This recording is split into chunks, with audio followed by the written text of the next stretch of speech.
ಆತ್ಮೀಯ ಸ್ನೇಹಿತರೆ, ಈ ದಿನ ನನ್ನ ಮನಸ್ಸಿನ ಒಂದು ವಿಚಾರವನ್ನ ಈ ವಿಡಿಯೋ ಮೂಲಕ ಪದವೀಧರ ಮಿತ್ರರಿಗೆ ಒಂದು ನನ್ನ ಅನಿಸಿಕೆನ ಅವರೊಂದಿಗೆ ಹಂಚಿಕೊಳ್ಬೇಕು ಅಂತ ಹೇಳಿ ನಾನು ತೀರ್ಮಾನ ಮಾಡಿ ಈ ವಿಡಿಯೋನ ಮಾಡಲಿಕ್ಕೆ ಬಯಸ್ತಾ ಇದ್ದೀನಿ. ಏನಪ್ಪ ವಿಷಯ ಅಂತಂದ್ರೆ, ಇತ್ತೀಚಿನ ದಿನಗಳಲ್ಲಿ ಅದರಲ್ಲೂ ಈ ಪಟ್ಟಣಗಳು ಮತ್ತು ನಗರಗಳಲ್ಲಿ ಈ ವೃದ್ಧಾಪ್ಯ ಆಶ್ರಮಗಳ ಸಂಖ್ಯೆ ಹೆಚ್ಚಾಗ್ತಾ ಇದೆ. ಮೊದಲೆಲ್ಲ ಇಷ್ಟೊಂದು ಸಂಖ್ಯೆಗಳಲ್ಲಿ ವೃದ್ಧಾಶ್ರಮಗಳು ಇರ್ತಿರ್ಲಿಲ್ಲ. ಎಲ್ಲ ಅಲ್ಲೊಂದು ಇಲ್ಲೊಂದು ಇರ್ತಾ ಇತ್ತು. ಆದ್ರೆ ಇತ್ತೀಚೆಗೆ ಪ್ರತಿಯೊಂದು ಏರಿಯಾದಲ್ಲೂ ಕೂಡ ಈ ತರ ವೃದ್ಧಾಶ್ರಮಗಳು ಇದ್ದಾವೆ. ಮತ್ತು ಆರ್ಥಿಕ ನೆರವಿಗೆ ಅಂತೇಳಿ ಅವರು ಅಲ್ಲಿ ಇಲ್ಲಿ ಸಹಾಯ ಹಸ್ತವನ್ನ ಕೇಳ್ತಾ ಇರ್ತಾರೆ. ಹಾಗಾದ್ರೆ ಈ ವೃದ್ಧಾಶ್ರಮಗಳು ಹೆಚ್ಚಾಗ್ಲಿಕ್ಕೆ ಕಾರಣ ಯಾರು, ಸಮಾಜದಲ್ಲಿ ಯಾರು ಅಂತ ಯೋಚನೆ ಮಾಡಿದಾಗ ನನ್ನ ಅನಿಸಿಕೆ, ರೈತಾಪಿಗಳು ಹಳ್ಳಿಗಳಲ್ಲಿ ಇದ್ದಾರೆ, ಅವ್ರ್ಯಾರು ತಂದೆ ತಾಯಿಗಳನ್ನ ವೃದ್ಧಾಶ್ರಮಗಳಲ್ಲಿ ಸೇರಿಸಲ್ಲ. ಯೋಧರು ದೇಶದ ಗಡಿ ಭಾಗವನ್ನ ಕಾಯ್ತಾ ಇದ್ದಾರೆ. ವರ್ಷಕ್ಕೆ ಒಂದ್ಸಲ ಅವ್ರ ಮನೆಗೆ ಬಂದು ಹೋಗ್ತಾರೆ, 1 ತಿಂಗಳು 2 ತಿಂಗಳು ರಜಾ ಆಮೇಲೆ ಮತ್ತೆ ಅವರು ತಮ್ಮ ಸೇವೆಗೆ ವಾಪಸ್ ಹೋಗ್ತಾರೆ. ಅವ್ರ್ಯಾರು ಕೂಡ ತಮ್ಮ ತಂದೆ ತಾಯಂದಿರನ್ನ ವೃದ್ಧಾಶ್ರಮಗಳಲ್ಲಿ ಬಿಡಲ್ಲ. ಇನ್ನು ನಗರಗಳಿಗೆ ಬಂದ್ರೆ ಈ ಬಸ್ ಚಾಲಕರಾಗಿರ್ಬೋದು, ಕಂಡಕ್ಟರ್ ಇರ್ಬೋದು, ಆಟೋ ಚಾಲಕರು ಇರ್ಬೋದು, ಅಥವಾ ಕೂಲಿ ಕಾರ್ಮಿಕರು ಇರ್ಬೋದು, ಕಟ್ಟಡ ಕಾರ್ಮಿಕರು ಇರ್ಬೋದು. ನೋಡಿ, ಇವರೆಲ್ಲ ಕೂಡ ಶ್ರಮ ವಹಿಸಿ ದುಡಿದು ಬೆವರು ಸುರಿಸಿ ಸಣ್ಣ ಸಣ್ಣ ಮನೆಗಳಲ್ಲಿ ವಾಸ ಮಾಡಿದ್ರು ಕೂಡ, ಸಂಪಾದನೆ ಕಡಿಮೆ ಇದ್ರೂ ಕೂಡ ತಂದೆ ತಾಯಂದಿರನ್ನ ಅವರ ವೃದ್ಧಾಪ್ಯದ ಒಂದು ಸಂದರ್ಭದಲ್ಲಿ ಮಕ್ಕಳು ಇವರೆಲ್ಲ ತಮ್ಮೊಂದಿಗೆ ತಮ್ಮ ಸಂಸಾರದಲ್ಲೇನೆ ತಂದೆ ತಾಯಂದಿರನ್ನ ಇಟ್ಕೊಂಡು ತಮ್ಮ ಪ್ರೀತಿಯನ್ನ ತೋರಿಸ್ತಾ, ಅವರ ಆರೈಕೆ ಮಾಡ್ತಾ, ಅವರ ಆಶೀರ್ವಾದಕ್ಕೆ ಇವರೆಲ್ಲ ಪಾತ್ರರಾಗಿರ್ತಾರೆ.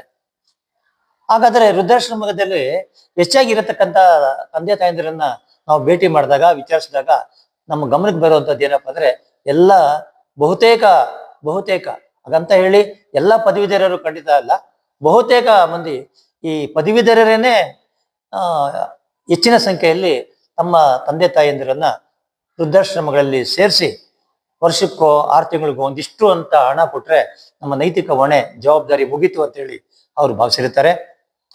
ಅವ್ರು ಕೊಡತಕ್ಕಂಥ ಕಾರಣ ಏನಪ್ಪಾ ಅಂದ್ರೆ, ಸಮಯದ ಅಭಾವ, ಕೆಲಸದ ಒತ್ತಡ, ತಂದೆ ತಾಯಂದಿರನ್ನ ಮನೇಲಿ ಇಟ್ಕೊಂಡು ನೋಡ್ಕೊಳ್ಳಿದಾಗ ಆಗಲ್ಲ. ಈ ತರ ಯಾರ್ಯಾರು ದೊಡ್ಡ ದೊಡ್ಡ ಉದ್ದಿಮೆದಾರರು ಇದ್ದಾರೆ. ನಾನು ಮೊದಲೇ ಹೇಳಿದ್ದೀನಿ, ಎಲ್ಲರೂ ಅಲ್ಲ ಅಂತಲ್ಲ, ಕೆಲವರು ದೊಡ್ಡ ದೊಡ್ಡ ಉದ್ದಿಮೆದಾರರು, ಆಮೇಲೆ IAS ಅಧಿಕಾರಿಗಳು, IPS ಅಧಿಕಾರಿಗಳು, KAS ಅಧಿಕಾರಿಗಳು, ಆಮೇಲೆ ಇಂಜಿನಿಯರ್ಸು, ಡಾಕ್ಟರ್ಸು, ಮತ್ತೆ ವಕೀಲರು. ಅಂದ್ರೆ ಇವರೆಲ್ಲ ಪದವೀಧರರಾಗಿ ಉನ್ನತ ಹುದ್ದೆಗಳಲ್ಲಿ ಸೇವೆ ಮಾಡ್ತಾ ಒಳ್ಳೆ ವೇತನವನ್ನ ಕೂಡ ಪಡಿತಾ ಆರ್ಥಿಕವಾಗಿ ಸಬಲೀಕರಣ ಹೊಂದಿರತಕ್ಕಂಥ ಒಂದು ಜನಾಂಗ ವರ್ಗ ಇವ್ರದ್ದು. ಆದ್ರೆ ಈ ಸಮಯದ ಅಭಾವ ಇದೆ, ಕೆಲಸದ ಒತ್ತಡ ಇದೆ ಅಂತ ಹೇಳಿ ನೆಪನ ಹೊಡ್ಬಿಟ್ಟು ವೃದ್ಧಾಪ್ಯದಲ್ಲಿ ತಂದೆ ತಾಯಂದಿರನ್ನ ಪದವೀಧರರಾಗಿರ್ತಕ್ಕಂಥವ್ರು ಎಲ್ಲ ಒಂದು ವೃದ್ಧಾಶ್ರಮದಲ್ಲಿ ಬಿಟ್ಬಿಟ್ಟು ಅವರಿಗೆ ಒಂದು ಪ್ರೀತಿಯನ್ನ ತೋರಿಸದೆ, ಅವರ ಅಕ್ಕರೆಯಿಂದ ಅವರನ್ನ ನೋಡದೆ, ಅವ್ರ ಬಗ್ಗೆ ಕಾಳಜಿ ವಹಿಸದೆ, ಆರೈಕೆ ಮಾಡದೆ, ಅವರನ್ನ ಹಣ ಕೊಟ್ಟು ನಾವು ಸಂತೋಷ ಪಡಿಸ್ತೀವಿ ಅನ್ನೋದಾದ್ರೆ ಅದು ಭ್ರಮೆ ಅಷ್ಟೇ. ಯಾವ ತಂದೆ ತಾಯಿ ಕೂಡ ವೃದ್ಧಾಪ್ಯದಲ್ಲಿ ಅವರಿಗೆ ವಯಸ್ಸಾದಂತಹ ಸಂದರ್ಭದಲ್ಲಿ ಮಕ್ಕಳ ಒಂದು ಪ್ರೀತಿ ವಿಶ್ವಾಸನ ಅವ್ರು ಬಯಸ್ತಾರೆ ವಿನಃ ನಮ್ಮ ಹಣ, ಅಧಿಕಾರ, ಅಂತಸ್ತು, ನಮ್ಮ ಆರೈಕೆ ಅದನ್ನೆಲ್ಲ ಅವ್ರು ಬಯಸೋದಿಲ್ಲ.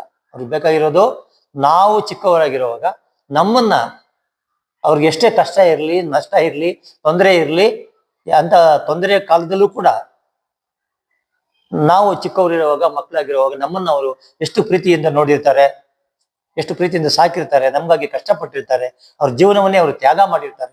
ಅಂತ ತಂದೆ ತಾಯಿಗಳನ್ನ ಪದವೀಧರರಾಗಿರ್ತಕ್ಕಂಥ ನಾವು ಆಧುನಿಕತೆ ಒಂದು ಸೋಗಿನಲ್ಲಿ ನಾವು ಆಧುನಿಕತೆ ಇರತಕ್ಕಂಥವ್ರು, ಅಥವಾ ಒಂದು ವೈಜ್ಞಾನಿಕ ಒಂದು ಜೀವನದಲ್ಲಿ, ವೈಜ್ಞಾನಿಕ ಯುಗದಲ್ಲಿ ಇರತಕ್ಕಂಥವ್ರು, ಯಾಂತ್ರೀಕರಣದಲ್ಲಿ ಜೀವನ ಮಾಡ್ತಾ ಇರತಕ್ಕಂಥವ್ರು, ನಮ್ಗೆ ಸಮಯದ ಅಭಾವ ಇದೆ, ಕೆಲಸದ ಒತ್ತಡ ಇದೆ ಅಂತ ಹೇಳಿ ನೆಪ ಹೊರಟು ಅವ್ರನ್ನೆಲ್ಲ ಹಿರಿಯರನ್ನ ಕರ್ಕೊಂಡೋಗಿ ತಂದೆ ತಾಯಂದಿರನ್ನ ವೃದ್ಧಾಶ್ರಮಗಳಲ್ಲಿ ಬಿಡತಕ್ಕಂಥದ್ದು ನಮ್ಮ ಭಾರತೀಯ ಸಂಸ್ಕೃತಿ ಅಲ್ಲ. ಇಡೀ ಜಗತ್ತಿಗೆ ಅನಾದಿ ಕಾಲದಿಂದ ಕೂಡ ಭಾರತೀಯ ಸಂಸ್ಕೃತಿ ಹೇಗಿದೆ ಅಂತಂದ್ರೆ, ಇಡೀ ಜಗತ್ತು ನಮ್ಮ ಕಡೆ ತಲೆ ಎತ್ತಿ ತಿರುಗಿ ನೋಡ್ಬೇಕು. ಆ ರೀತಿ ನಮ್ದು ಒಂದು ಆದರ್ಶ ಇಡೀ ಜಗತ್ತಿನ ಜನತೆಗೆ. ಅಂಥದ್ರಲ್ಲಿ ಇತ್ತೀಚಿನ ದಿನಗಳಲ್ಲಿ ನಮ್ಮ ಸಂಸ್ಕೃತಿಯ ಯಾವುದೋ ಒಂದು ಭಾಗ ಅದು ದಿನೇ ದಿನೇ ತುಂಬಾ ಸಡಿಲ ಆಗ್ತಾ ಇದೆ ಅಂತಂದ್ರೆ ಮನಸ್ಸಿಗೆ ಬಹಳ ಖೇದಾಗ್ತದೆ, ನೋವಾಗ್ತದೆ. ಆದ್ರಿಂದ ನಾನು ಈ ಮಾತನ್ನ ದಯವಿಟ್ಟು ಅನ್ಯತಾ ಯಾರು ಭಾವಿಸಬಾರ್ದು.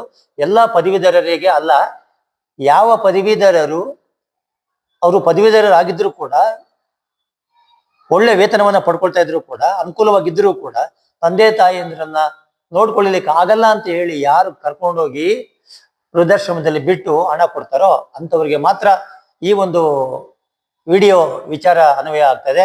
ಆದ್ರಿಂದ ನಾನು ಎಲ್ಲ ಯುವ ಮಿತ್ರರಲ್ಲಿ, ವಿದ್ಯಾರ್ಥಿಗಳಲ್ಲಿ, ಎಲ್ಲ ಪದವೀಧರ ಮಿತ್ರರಲ್ಲಿ, ಸ್ನೇಹಿತರಲ್ಲಿ, ಹಿರಿಯರಲ್ಲಿ ನಾನು ಕೇಳ್ಕೊಳ್ತಕ್ಕಂಥದ್ದು ಒಂದು ವಿನಂತಿ, ಅತ್ಯಂತ ವಿನಯದಿಂದ, ನಾನು ಅತ್ಯಂತ ನಮ್ರತೆಯಿಂದ ತಮ್ಮಲ್ಲಿ ನಾನು ಕೇಳ್ಕೊಳ್ತೇನೆ.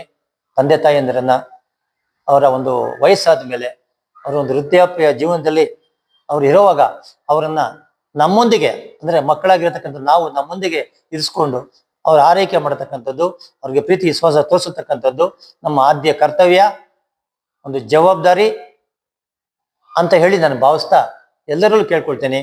ವೃದ್ಧಾಪ್ಯದಲ್ಲಿ ತಂದೆ ತಾಯಿಯಂದಿರನ್ನ ಜೊತೆಗಿರಿಸ್ಕೊಳ್ಳಿ, ಅವ್ರಿಗೆ ಆರೈಕೆ ಮಾಡಿ, ಪ್ರೀತಿ ತೋರಿಸಿ. ಅವರು ನಮ್ಮಿಂದ ಅಷ್ಟನ್ನೇ ಬಯಸೋದು, ಪ್ರೀತಿಯನ್ನ. ಅಷ್ಟು ಬಿಟ್ರೆ ನಮ್ಮ ಅಧಿಕಾರ, ಅಂತಸ್ತು, ನಮ್ಮ ಸ್ಥಾನಮಾನ, ನಮ್ಮ ಹಣ ಯಾವುದನ್ನು ಕೂಡ ಅವರು ಬಯಸೋದಿಲ್ಲ ಅಂತ ಹೇಳ್ತಾ ನನ್ನ ಈ ಒಂದು ಅನಿಸಿಕೆಯನ್ನ ತಾವು ಕೇಳಿಸ್ಕೊಳ್ತಾ ಇದ್ದೀರಾ ಅಂತ ಭಾವಿಸ್ತಾ, ಇದನ್ನ ತಾವು ಏನಾದ್ರೂ ಜೀವನದಲ್ಲಿ ಅಳವಡಿಸ್ಕೊಂಡಿದ್ದೆ ಆದ್ರೆ ನನ್ನ ವಿಡಿಯೋ ಸಾರ್ಥಕ ಅಂತ ನಾನು ಭಾವಿಸ್ತೀನಿ. ಈ ವಿಷಯವನ್ನ ತಮಗೆ ನಾನು ಹೇಳಲಿಕ್ಕೆ ಬಯಸಿದ್ದೆ. ತಾವು ಇದನ್ನ ಕೇಳ್ತೀರಾ ಅಂತ ಭಾವಿಸ್ತಾ, ಅದನ್ನ ಅದೇ ರೀತಿ ಇದರಿಂದ ತಮಗೆ ಏನಾದ್ರೂ ಸರಿ ಅಂತ ಅನ್ಸಿದ್ರೆ ಅದನ್ನ ನೀವು ತಂದೆ ತಾಯಿಯರನ್ನ ಚೆನ್ನಾಗಿ ನೋಡ್ಕೊಳ್ತೀರಾ ಅಂತ ಹೇಳಿ ನಾನು ಭಾವಿಸ್ತಾ ನನ್ನ ಈ ವಿಡಿಯೋವನ್ನ ನಾನು ಮುಗಿಸ್ತಾ ಇದ್ದೀನಿ. ಧನ್ಯವಾದ, ನಮಸ್ಕಾರ.